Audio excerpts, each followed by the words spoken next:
Right. So in this video now we are getting to the actual calculations of a very simple self-attention.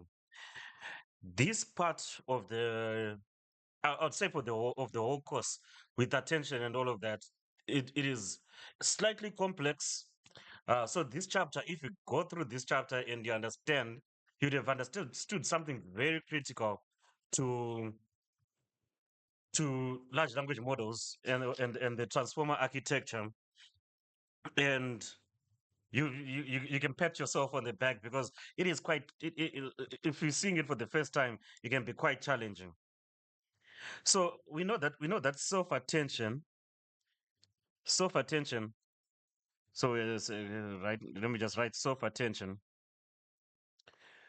So we know that self attention, it measures, it assesses the relationships and dependence between uh, different parts of the input itself. Let's say it's a sentence of words or pixels. We will traditional attention mechanisms like the one that we saw for RNN. For RNN, it was talking about the relationship between outputs and input tokens, because the attention there was saying the output we have some access to different parts of the input, but self attention self actually means it is the input itself that is paying attention to itself, to different parts of itself. That's why it is called self attention. That's the meaning of this self. It is the input that is paying attention to itself and not other parts, like let's say the outputs paying attention to the inputs. So now we begin with a very simplified, simple attention mechanism, and then we'll build on that. The one that we're going to do now, it doesn't have any trainable weights, as we saw in our discussion when we started um, introducing attention. So we're going to do attention.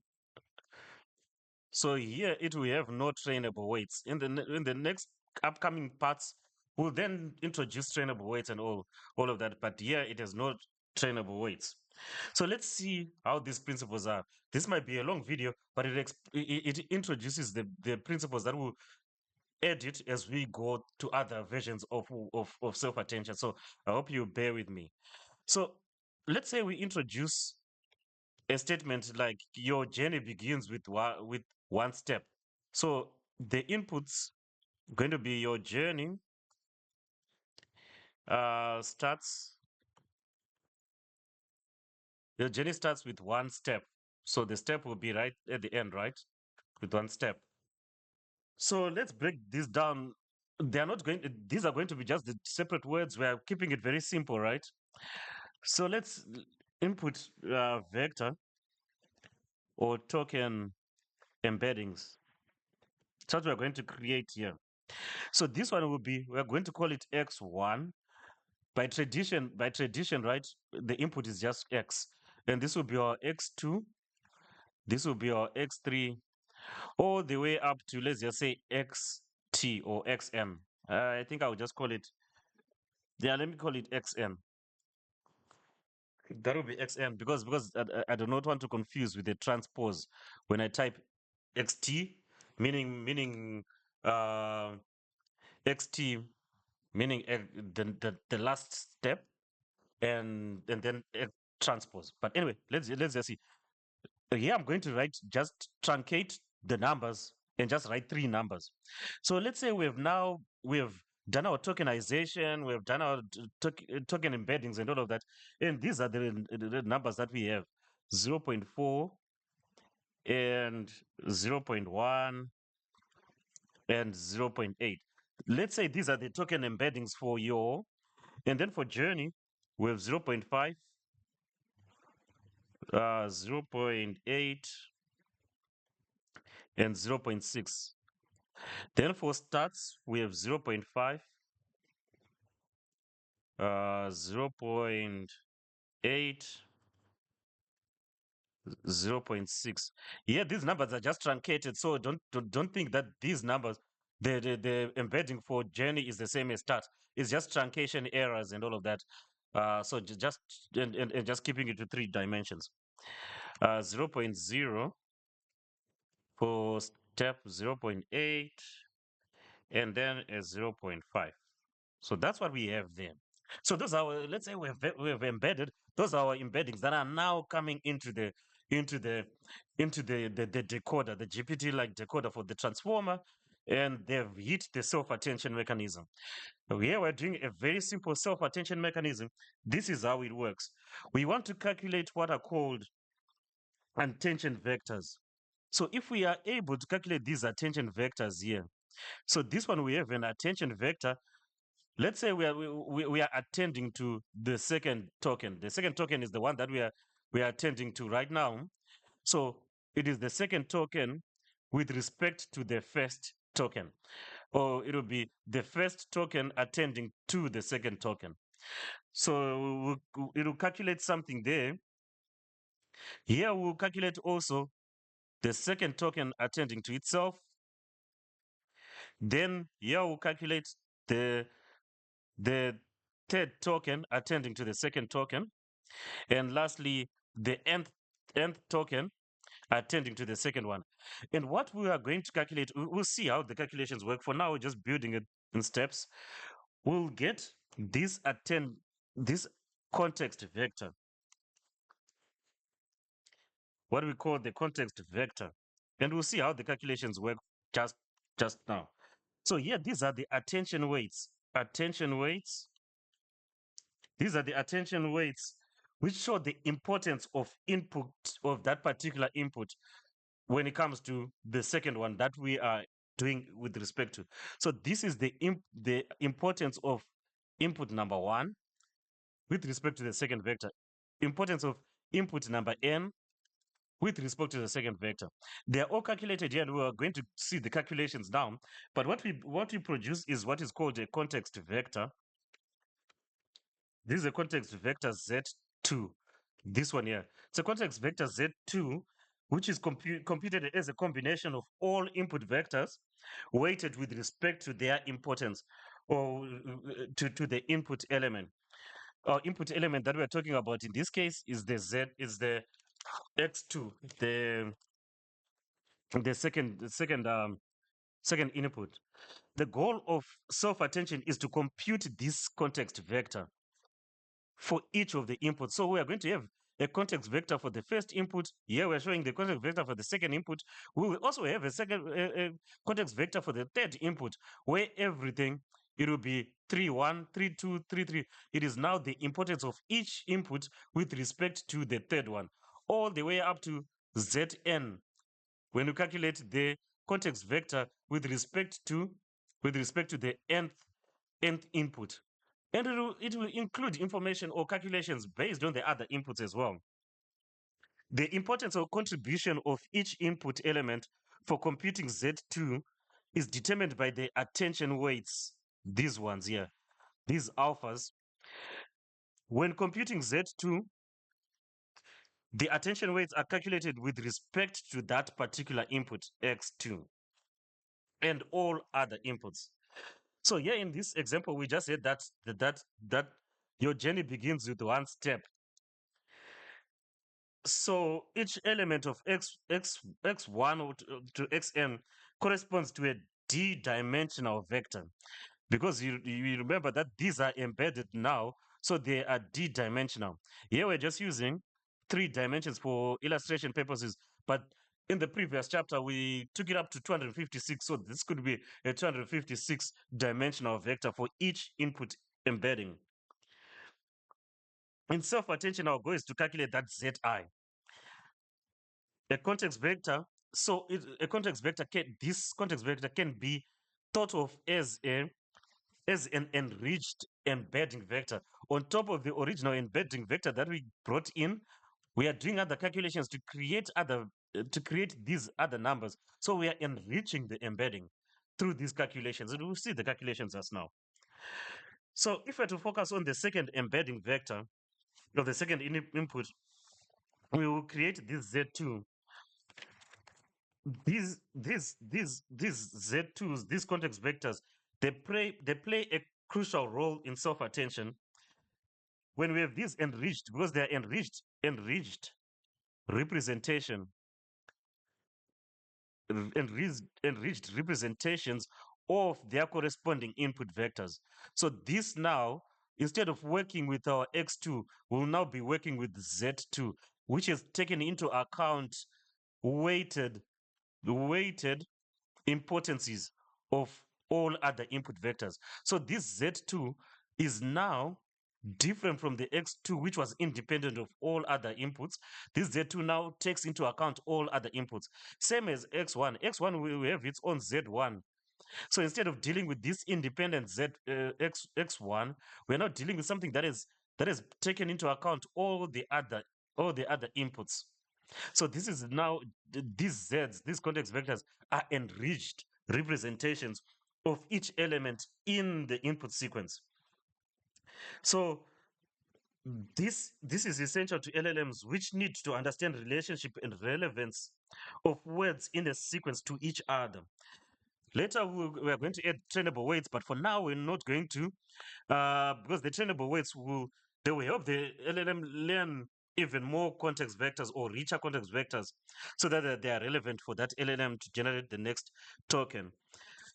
But first, let's just create this simple one. Let's see what the calculations are. So I'm going to be switching between code and this view here, because we are now going to start breaking down certain things. Before going to code, let me just explain something. Because this is just a simple example, we're able to write some things down, but in the real world, it might be difficult. So zi, the context vector for the ith input, it is a weighted sum. It is a weighted sum. Is a weighted sum of over the inputs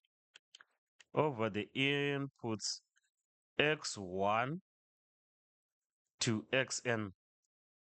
It is context specific to that specific input. So if we're doing for z1, it will be for x1 and all of that. The second context, so let's consider x2, which is for the second x2. X2 will get the z2. The second context vector is the weighted sum over all inputs x1 to xn, weighted with respect to the second input. The attention weights, those attention weights with respect, in this case, it's with respect to 2, right? These attention weights are the weights that determine how much each of the input elements contributes to the weighted sum in the calculation of this Z2. Z2 is a modified version of X2 that also incorporates information about all other inputs. And what we're going to do is, by convention, these are called normalized weights. If they are normalized by convention, we display them using a sigma. Normalized weights are displayed using a sigma like this. And these normalized weights, they are called attention weights. Attention weights. And when they are not yet normalized, they are called attention scores. They're called attention scores. And we are going to see them just now. We're going to see them now, just now. So how do we actually calculate these Zs? That is the question, right? Let's put into steps. Step one. The first step is you compute the anomalized weights. Compute the anomalized weights. So previously, when you saw this, you might have been confused. Like, what is inside here? There are some steps, and those are the steps that we're now unpacking. There are some steps that we are now unpacking. So let's see what they are. First step: calculate your anomalized weights. Those W's, or the attention scores. They are called attention scores. They are not yet attention weights, they are attention scores, because we would not have normalized them. So suppose we use that second term, the second token. We are going to call the token that we are at right now, it's called the query. So suppose, so we are going to have the query. So in our case here, the x2, when we're generating z2, this x2 is called the query. So our q2 is equal to our x2 when we are when we are when we are using the second token. When you are using the second token, so we have our q2. How do you calculate our w then? So our w is simply w21 equal to w1, the input one, dot product dot q2, which is just in mathematical format is just q2 transpose. That's pretty much it. Dot product. We're just dot producting the two to get w21. W22 is just w2 times q dot product q2, which is just x2, not w2, x2 q2 transpose. And dot product is pretty much if you have a vector of elements and another. I'm transposing the vectors. So this is transpose because we want it to have a column, to be a column vector and a horizontal vector like this, and a column vector. You can read up on dot product. Then it will just be this times this element, this times plus this times this element, plus this times this element, plus this times this element, and we are going to get a number. That's pretty much what we'll do there.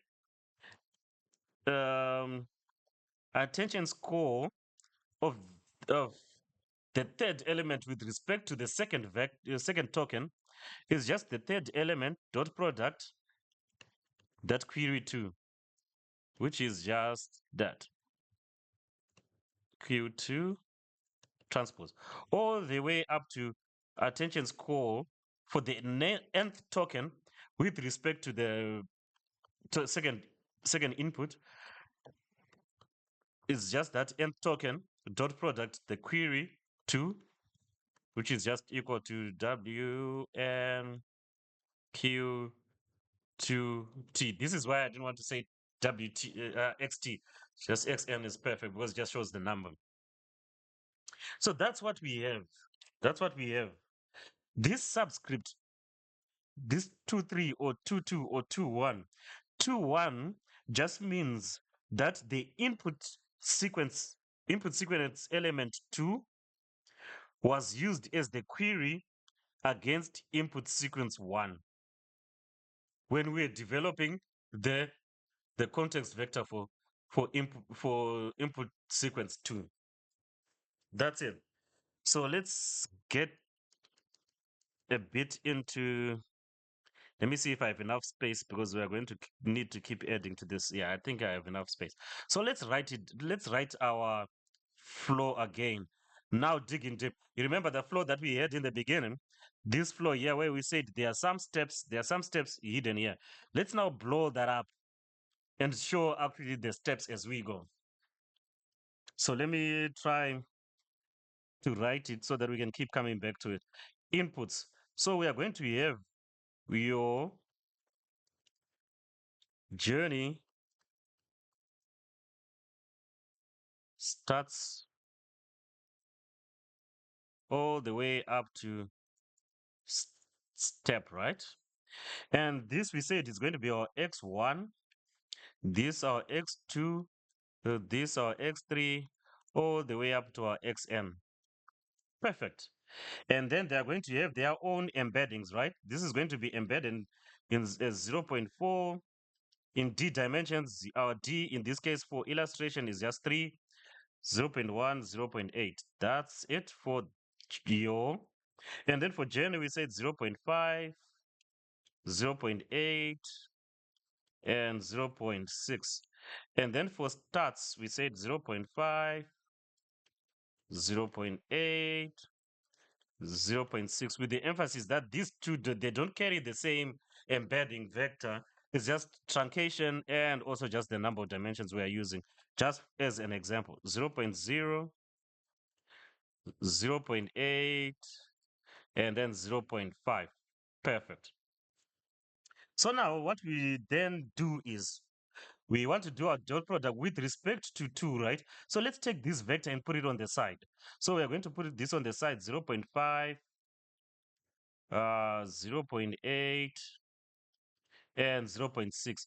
That is the vector that we are calculating with respect to, right? So we take that vector and we go to the one and then we do the dot product. Dot product just says 0.5 times 0.4 plus 0.8 times 0.1 plus 0.6 times 0.8.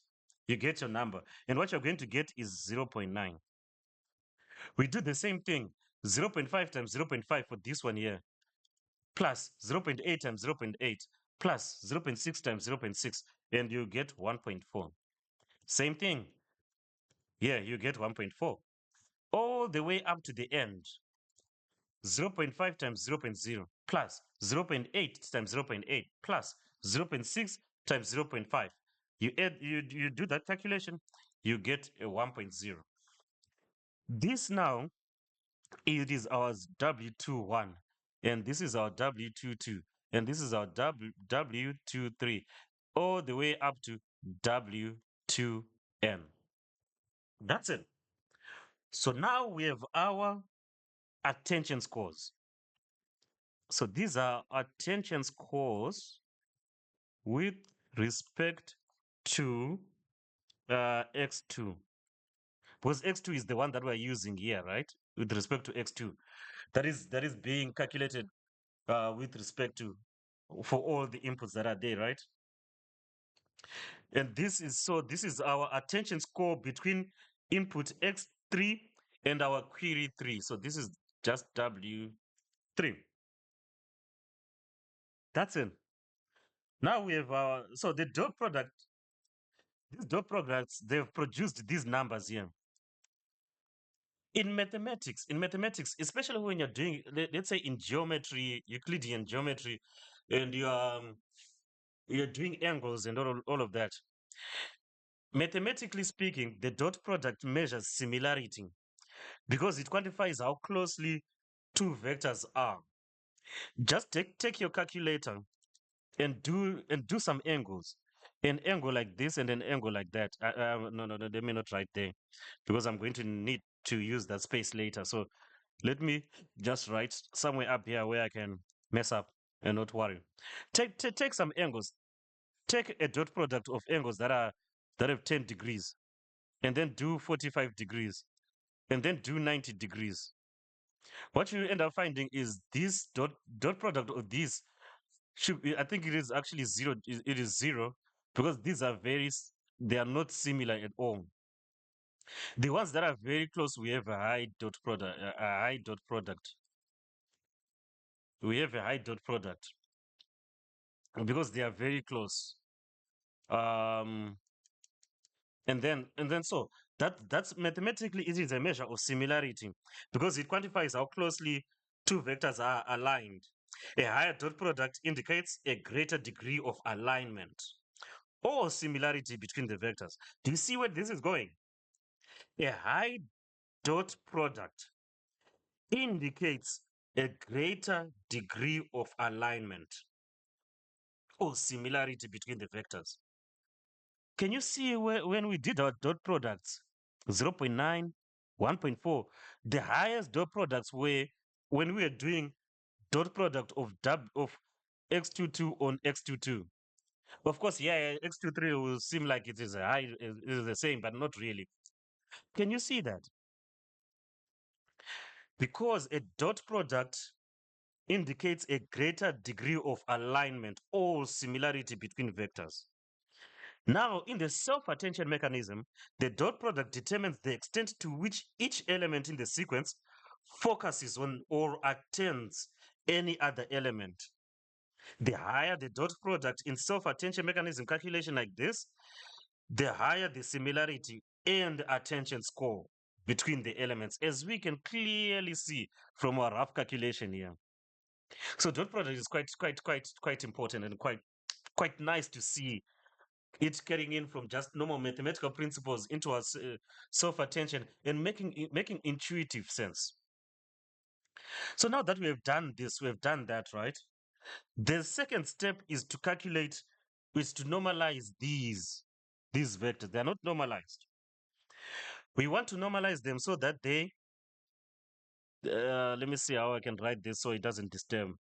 Step two, normalize the attention scores.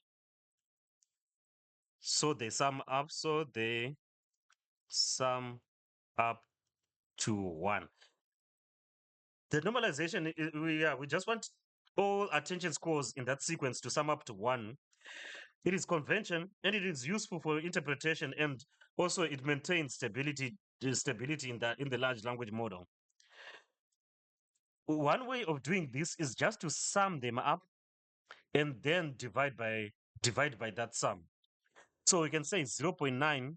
What we can get the sums. We can get the sums 0.9 plus 1.4 plus 1.4 plus 1 plus all of them up to 1, and then just divide that. So it will be what we can sum up. It will be 0.9 divided by the summation. So 0.9 divided by the summation. Here 1.4 divided by the summation. That will be that the normalized one. Same thing here. 1.4 divided by the total sum of these attention scores. Same here. 1.0 divided by the summation. What you find in our case is this becomes 0.1, 0.2, 0.2, and 0.1. So these become our attention weights. Attention weights. And those are our alpha 2.1, alpha 2.2, alpha 2.3, all the way up to alpha 2n, alpha 2m, like that. In practice, though, we usually do not use this summation. What we use is what is called a softmax calculation. We're going to use a softmax function. Softmax function. Softmax function is really good because it makes things look like probabilities. It then squashes between 0 and 1. It is a very beautiful function. I love using softmax function. We use it all the time when we're doing classification, and we're going to see it later when we fine tune this large language model for classification. We're going to be using a softmax function, and I'll explain when we get to that chapter why it is such a beautiful function. But for now, just know instead of summation, you can use a softmax function. It is better at managing extreme values and also offers more favorable gradient properties during our training. So now for our step 3, we now want to calculate the z vector. So in our case, we're calculating the z2 vector, right? It is quite simple to calculate the z vector. Now that we have our attention weights, those ones, and after this we're going to get into code. Some of the attention weights are going to be different because there are different ways of calculating this normalization. Softmax that is naive, or softmax that comes from PyTorch and all of that. We'll show in the code. But for now, let's not rush to code right now. We just want to calculate our Z2. How do we calculate our Z2? It's very simple, really. We just take our inputs. Remember, we had our input vectors. These input vectors. We take those input vectors because now we have our attention weights. We have our attention weights, right? These are now the attention weights. Let's use those attention weights now to update how important these inputs are to the second vector, which is our Z2. Our Z2 is the one that's saying, all you inputs, how important are you to the second vector. Let me bring in your contributions into Z2. That's what we are calculating here. With our attention weights now, we just take our input vectors 0 0.4, 0 0.1, and 0 0.8 for x1, and we simply just multiply. We simply just multiply. That is the third step. We multiply our attention weights with each vector. So this multiplied by what was the input vector again for the second token? It was this 0.8, 0 0.6. That was the input vector. And for here, for the third one, what was the input vector again? 0 0.5,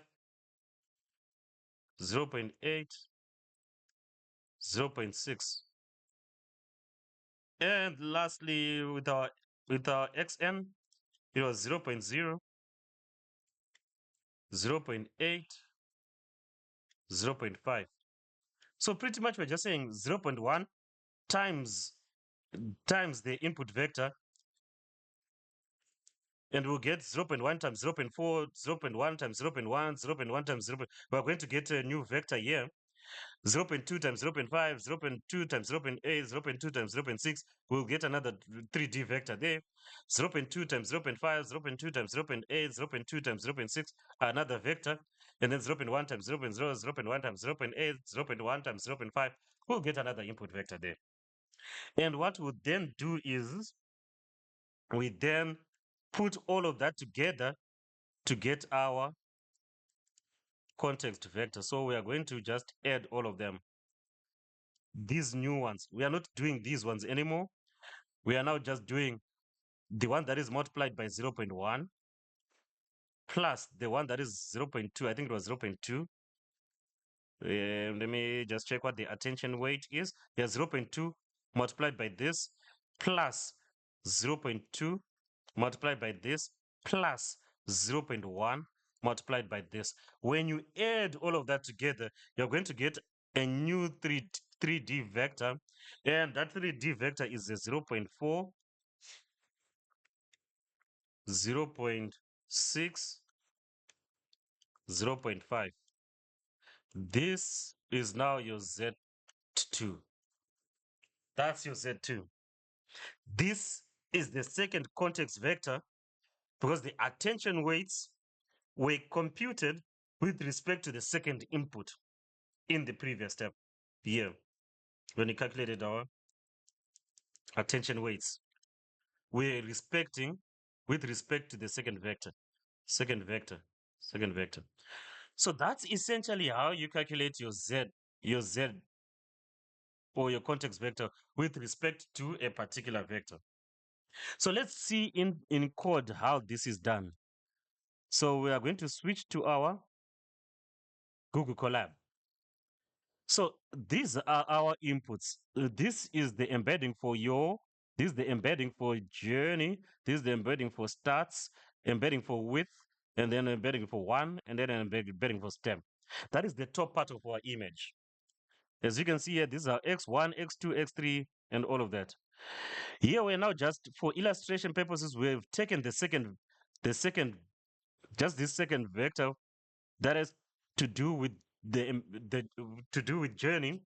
So that's our query. We just made that our queries. And then we calculate our attention scores.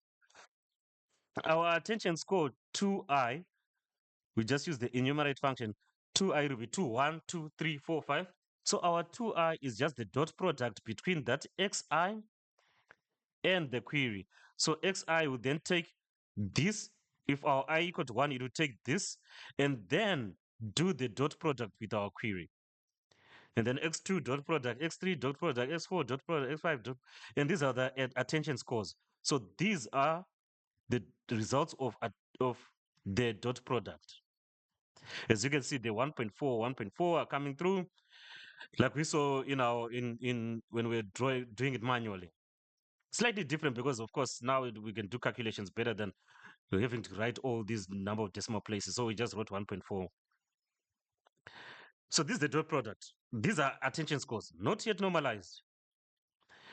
So now what we want to do I'm just showing that dot product is essentially just multiplying, pretty much just multiplying two vectors element wise.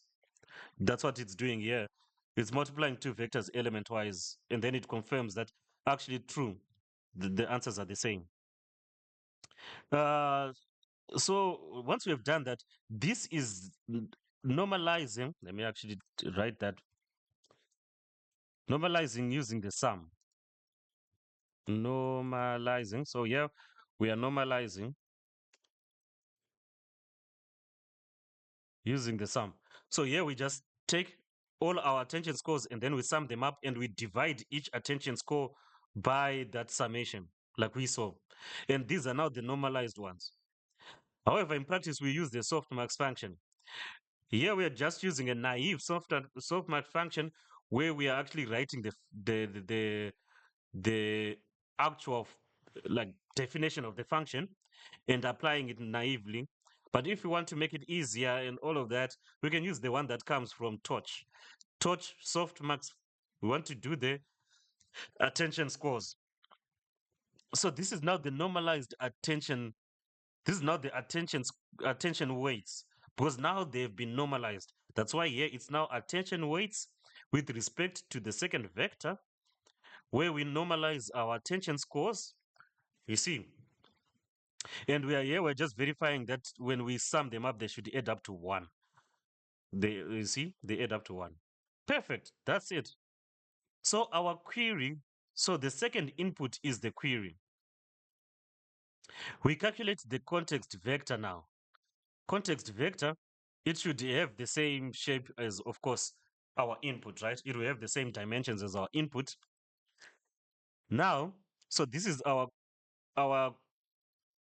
token number 2. We are printing it here. That's being our query. We create our context vector. This is just a placeholder for our context vector, which is the same shape as the query that we're doing. It's the same shape. And then we print our attention weights. So these are our attention weights now. After they've been normalized using softmax, as you can see here. And then these are our inputs. Our inputs, remember our inputs that we had at the beginning here. These are our inputs. Why do we need them? We need them to do that multiplication, multiply the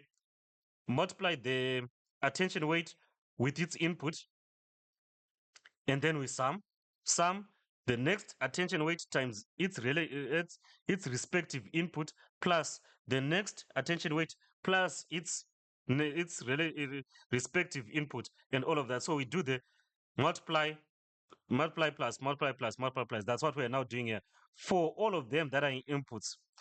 We could get that particular attention weight for that I, and then yeah, we're just printing what it is, and then we calculate the context by plusing them in a loop like this, and right at the end we come up with our context vector for that particular.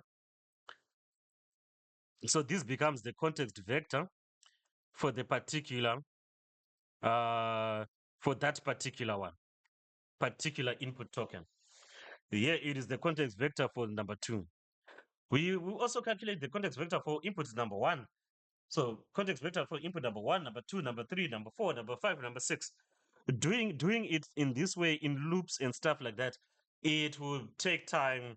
It is not efficient and all of that. It was just for illustration. So in the next video, we are actually going to compute attention weights for all input tokens.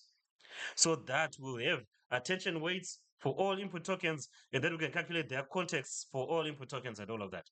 So it was a long video, but I hope it has given a good grounding of what we are going to take forward into the next video.